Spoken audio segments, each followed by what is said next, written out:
আসসালামু আলাইকুম। দেখেন এই যে নেট টানানো হইতাছে, এটা কিসের জন্য নেট টানানো হইতেছে বেগুন ক্ষেতে, এটা আপনাদেরকে বলতেছি।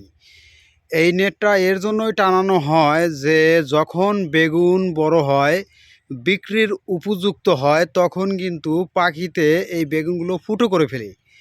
আর বেগুন যদি ফুটো করে ফেলে, ওই বেগুন কিন্তু হাট বাজারে বিক্রি করা যায় না। তার জন্য এই চাষি সুন্দরভাবে নেট টানাইতেছে যাতে করে পাখিতে কোনো বেগুনের কোনো ক্ষতি করতে না পারে।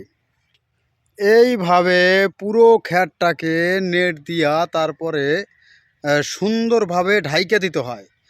আর না হলে পাখিতে এমন বেতাল করে যাতে বেগুনগুলো সব ফুটো করে নষ্ট করে ফেলে। এর জন্য দেখেন বেগুন ক্ষেতে সুন্দরভাবে নেট দিয়ে ঢাইকে দেওয়া হয়েছে।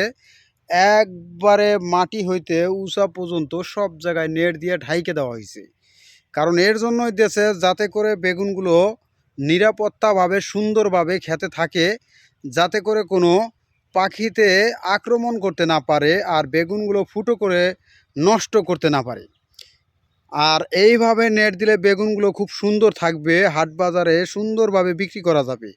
এর জন্যই বেগুন খেতে এইভাবে জাল বা নেট বলেন যাই বলেন, এইভাবে টানাই দিতে হয় যাতে করে কোনো বেগুন নষ্ট হতে না পারে।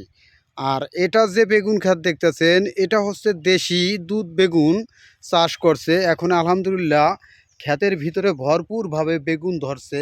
ওই যে দেখেন, ওই যে ভিতর দিয়ে দেখাইতেছি, নেটের বাহির থেকে আমি ভিডিও করতেছি, বাহির থেকে জমির বাহির থেকে আমি ভিডিও করে দেখাইতেছি। দেখেন কত সুন্দরভাবে বেগুনগুলো আপনার প্রতিটা গাছে ধরছে।